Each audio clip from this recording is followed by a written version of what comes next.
are doing economic reform since 1991 और new economic policy. Previous video में हमने discuss किया merit and demerit of LPG policy. Today we are going to start the new concept that is GST.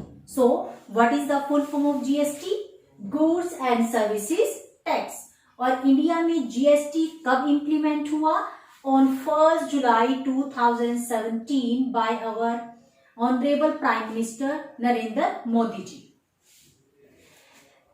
GST की जो different types हैं, there are 3 types of GST. First CGST, second SGST and last one that is IGST. So first of all look at the full form of CGST. CGST का मतलब होता है central goods and services tax. Central goods and services tax. Next SGST. SGST means state goods and services tax. And next that is IGST. IGST का meaning होता है integrated goods and services tax. It means किस transaction पे कौन सा tax लगेगा, CGST apply होगा, SGST apply होगा या फिर आईजीएसटी अप्लाई होगा, that depend on the transaction. जो ट्रांजैक्शन है विद इन स्टेट हुई, एक स्टेट से दूसरे स्टेट में हुई या फिर अदर कंट्रीज के साथ कोई ट्रांजैक्शन हुई, तो उसके अकॉर्डिंग जो जीएसटी है वो डिसाइड होता है। After that why it mean GST को इंप्लीमेंट किया गया, उसके पीछे रीजन क्या था? With a view to providing a uniform tax structure across all part of the country. As we all know, before GST, number of direct और indirect taxes थे जो कि applicable थे इंडिया में, बट जीएसटी को apply करने का जो मेन पर्पस था वो क्या था? Uniform tax structure. It means country में कहीं पे भी कोई भी ट्रांजैक्शन हो, लेकिन उसका जो टैक्स रेट है, जो टैक्स का जो स्ट्रक्चर है वो क्या होगा? सेम होगा। सेकंड जो इसका पर्पस था, one tax in place of all taxes on goods and services. Goods and services पे नंबर ऑफ टैक्सेस लगते थे, जैसे एक्साइज ड्यूटी हो गया, इंपोर्ट ड्यूटी हो गया, डिफरेंट टाइप के टैक्सेस थे, तो सबको कंबाइन करके वन टैक्स लगा दिया गया। इट मीन जीएसटी को रिप्लेस कर दिया गया वेरियस टैक्सेस के बजाय। Next, to generate additional tax revenue for the government. जैसा कि हमें पता है जीएसटी से पहले जो स्ट्रक्चर था टैक्स का, दैट इज वेरी कॉम्प्लिकेटेड। ठीक है, तो जो गवर्नमेंट के जो रेवेन्यूज थे वो बहुत कम थे, तो इससे गवर्नमेंट की जो रेवेन्यूज है, इट मीन इस टैक्स को इंप्लीमेंट करने का जो पर्पस था वो क्या था? गवर्नमेंट की जो टैक्स रेवेन्यू है उसको जनरेट करना, उसको इंक्रीज करना। नेक्स्ट जो इसका पर्पस था, increase tax compliances. Tax compliances का मतलब होता है टैक्स की जो भी ट्रांजेक्शन्स है, इट मीन्स टैक्स को फॉलो किया जाए, प्रॉपर जो टैक्स है उसको पर्सन जो है वो पेमेंट करे, उस चीज को इंक्रीज करने के लिए। And next, reduce the tax evasion. Tax evasion का मतलब होता है टैक्स की चोरी को रिड्यूस करना। इट मीन जीएसटी को अप्लाई किया गया। जीएसटी को अप्लाई करने का फर्स्ट पर्पस क्या था? यूनिफॉर्म टैक्स स्ट्रक्चर होना चाहिए। Second, one tax in place of various taxes. Next, government के रेवेन्यू को इंक्रीज करना, जो टैक्स से रिलेटेड जो फॉर्मेलिटीज है या जो टैक्स है उसका फॉलोअप को इंक्रीज करना, एंड टैक्स की जो चोरी है उसको रिड्यूस कर देना। आफ्टर दैट इसके लिए एक स्लोगन यूज किया गया, one tax one nation one country. Slogan क्या था? One tax one nation one country. ये स्लोगन इसके लिए यूज किया गया। इसके बाद बात करते हैं basic structure of GST. It mean जो जीएसटी है, जीएसटी का जो बेसिक स्ट्रक्चर था, it means various different type की गुड्स पे टैक्स की क्या क्या रेट थी, किन गुड्स को टैक्स एग्जम्प्ट कर दिया गया, किस पे टैक्स की लो रेट थी और किस पे टैक्स हाई रेट से लगाया गया, that is known as the tax structure of GST. अब इसके लिए जो गुड्स हैं उसको 5 कैटेगरीज में डिवाइड किया गया था। ये डिवीजन तब था जब इस टैक्स को इंप्लीमेंट किया गया था 1 जुलाई 2017, और उसी टाइम की ये रेट्स है, उसके बाद रेट्स में अप डाउन हुए। बात करते हैं different category of goods. First, fortified milk, fresh fruits, napkin and vegetables. अब देखिए फोर्टिफाइड मिल्क का मतलब होता है वो मिल्क जिसमें बहुत ज्यादा विटामिन एंड प्रोटीन्स होते हैं। इट मीन्स इन गुड्स के ऊपर जो टैक्स रेट थी वो क्या थी 0%। इट मीन्स इन गुड्स को टैक्स एग्जम्प्ट कर दिया गया, there is no tax on these goods. Second, coffee, tea, spices and electric जो व्हीकल्स थे उस पे जो टैक्स रेट थी वो क्या थी 5%। नेक्स्ट जो कैटेगरी थी that is butter, frozen meat product, Ayurvedic medicine and spectres, इस पे जो टैक्स रेट थी दैट इज 12%। नेक्स्ट जो कैटेगरी थी that is pasta, pastries, cake and detergent, उस पे जो टैक्स रेट थी that is 18%। And last category that is automobile, dish washers and vending. Vending का मतलब होता है जो ट्रेडिंग मशीन होती हैं, उस पे जो टैक्स रेट थी दैट इज 28%। ये रेट जब 1 जुलाई 2017 को जीएसटी को इंप्लीमेंट किया गया उसके बाद इसमें कुछ चेंजेस हुए हैं। So these are the structure of GST. Then what are the features of GST? It mean जो जीएसटी इंप्लीमेंट किया गया उसमें उसकी जो फीचर्स थी, उसकी जो क्वालिटीज थी, या फिर अगर हम कहें उसकी कैरेक्टरिस्टिक्स क्या थी। फर्स्ट जो उसकी कैरेक्टरिस्टिक्स थी that levied at each stage of value addition. GST जो है वो वैल्यू एडिशन पे लगाया, every stage of value addition. First of all समझेंगे वैल्यू एडिशन क्या होता है। वैल्यू एडिशन का मतलब होता है आउटपुट माइनस में इनपुट। सपोज करो जैसे वीट है, वीट को जब आप मार्केट में आपने सेल किया तो वीट को सपोज करो फ्लोर में कन्वर्ट कर दिया गया, ठीक है। वीट आपने मार्केट में सेल किया 2000 का, लेकिन जब वीट को फ्लोर में कन्वर्ट किया तो उसका जो मार्केट प्राइस है वो कितना हो गया 1500 रुपीज।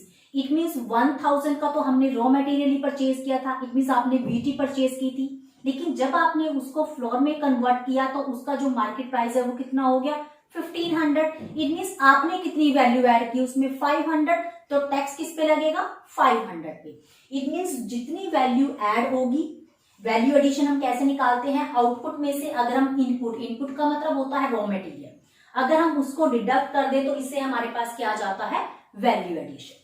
सेकंड जो इसकी फीचर थी focus on supply rather than production. It means जो जीएसटी है वो कब लगाया जाता है, सप्लाई के टाइम पे, प्रोडक्शन के टाइम पे नहीं। इसमें जो मेन फोकस होता है वो किस पे होता है, सप्लाई पे। Tax levy as and when goods are supplied. उसने कहा जो जीएसटी है वो कब लगाया जाता है, जब हम गुड्स को सप्लाई करते हैं। इट मीन्स ये मेन जो फोकस करता है वो सप्लाई पे करता है, प्रोडक्शन की बजाय। GST paid by producers on purchase of input. Input means raw material. It means producers ने जो जीएसटी पे किया किस टाइम पे, at the purchase of input, can be adjusted in their payment of GST proceed to the government. It means जब वो goods की supply करेंगे उस टाइम पे वो जीएसटी जो पे उनको करना है उस पेमेंट में से ये जो अमाउंट इन्होंने तब पे की जब इन्होंने रॉ मटेरियल परचेज किया, तो इस अमाउंट को ये एडजस्ट कर सकते हैं at the time of supply. जब आप गुड्स की सप्लाई करते हो, जब आप गुड्स को सेल करते हो, इट मीन्स उस अमाउंट को एडजस्ट किया जा सकता है।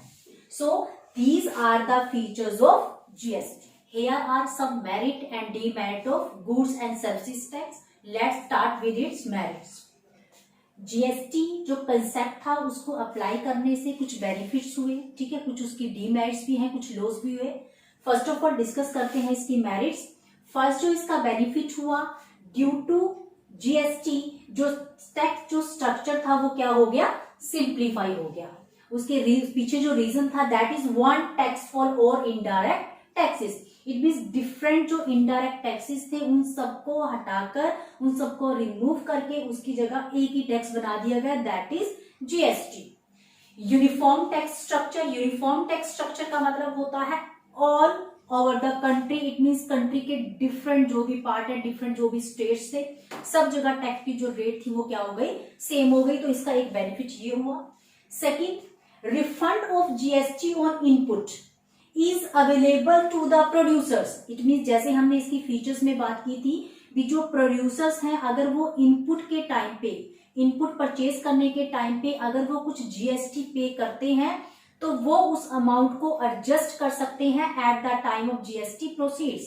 But refund of GST on input is available only when they buy input from the registered supplier. और ये तभी पॉसिबल होगा अगर इनपुट कहां से परचेज किया जाए, रजिस्टर्ड सप्लायर से. ठीक है, रजिस्टर्ड सप्लायर इट मीन जो लाइसेंस होल्डर हैं, जिनके पास प्रॉपर अप्रूवल है गुड्स को सेल करने का. अब इसका जो बेनिफिट हुआ, इससे हायर डिग्री ऑफ ट्रांसपेरेंसी आ गई. ट्रांसपेरेंसी का मतलब होता है हर चीज क्लियर हो जाना. इट मींस गुड्स कहां से सेल हुई, किसको सेल की, किसने परचेज की. ठीक है, क्योंकि जो इनपुट्स परचेज करने लगे प्रोड्यूसर्स कहां से परचेज कर रहे थे, अब रजिस्टर्ड सप्लायर से. तो इससे जो ट्रांजेक्शंस है उसमें ट्रांसपेरेंसी आ गई और इससे जो ब्लैक मनी की जो ट्रांजेक्शंस है वो रिड्यूस हो गई. नेक्स्ट जो इसका बेनिफिट हुआ, uniform tax across all part of the country. As we all know, जो जीएसटी है वो सभी जगह सेम एप्लीकेबल है. इस वजह से size of market for domestic producer enhanced. इससे मार्केट का जो साइज था वो इंक्रीज हो गया डोमेस्टिक प्रोड्यूसर्स के लिए. नेक्स्ट जो इसका बेनिफिट हुआ, due to higher degree of transparency, जैसे हमने बात की. ठीक है, भी जो ब्लैक मनी की जो ट्रांजेक्शन थी वो रिड्यूस हो गई थी और जो ट्रांजेक्शन थी उसमें बहुत ज्यादा ट्रांसपेरेंसी आ गई थी. इससे गवर्नमेंट की जो रेवेन्यू इनकम थी, गवर्नमेंट की जो टैक्स इनकम थी वो क्या हो गई, इंक्रीज हो गई. So these are the merit of GST.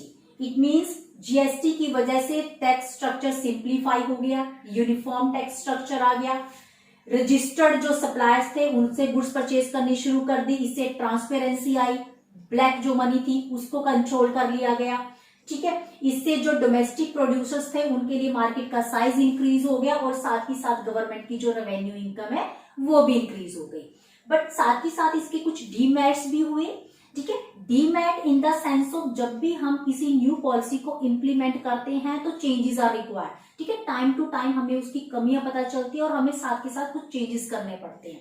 So these are the drawbacks या these are the demerit of GST. GST is yet to cover all goods. It means GST के structure या उसके दायरे में, उसकी बाउंड्री में अभी सभी गुड्स नहीं आई है. Electricity generation, alcohol, petrol and diesel. ठीक है, ये ऐसे टर्म्स हैं, ये ऐसी गुड्स हैं these are out the ambit of GST. Ambit का मतलब होता है बाउंड्री. ठीक है, जो जीएसटी के दायरे में नहीं आती. Next, rate across different goods and services are still not finally settled. We know GST जब इंप्लीमेंट हुआ उसमें जो रेट्स थी तब कोई और थी, उसके बाद उसमें डिफरेंट टाइप के चेंजेस हुए. इट मीन जीएसटी में डिफरेंट गुड्स पे क्या क्या रेट अप्लाई होनी चाहिए वो अभी तक भी फ्लक्चुएट कर रही है, वो अभी तक भी प्रॉपर वे में श्योर नहीं है, सेटल्ड नहीं है.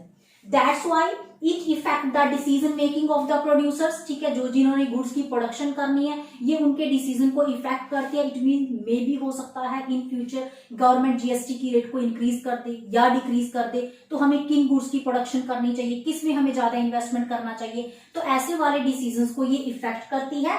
And investment in the production activity. ठीक है, तो अगर प्रोड्यूसर्स प्रॉपर वे में डिसीजन नहीं ले पाएंगे तो इससे उनकी जो इन्वेस्टमेंट जो उन्होंने करनी थी प्रोडक्शन एक्टिविटीज में, उससे वो जो डिसीजन है वो बैलेंस डिसीजन नहीं होंगे. So here are some demerit but we can't say. हम ये नहीं कह सकते कि जो जीएसटी है वो हमारे लिए बेनिफिशियल नहीं है. इसकी जो मेरिट है that is more than it's demerit. So this is all about GST. GST होता क्या है, जीएसटी का स्ट्रक्चर क्या है, उसका स्लोगन क्या है, what are its merit and demerit. In the next video, we will discuss about demonetization, its features, merit and demerit. Till then, keep watching the video, revise all the topics. Thank you dear students. Thank you so much.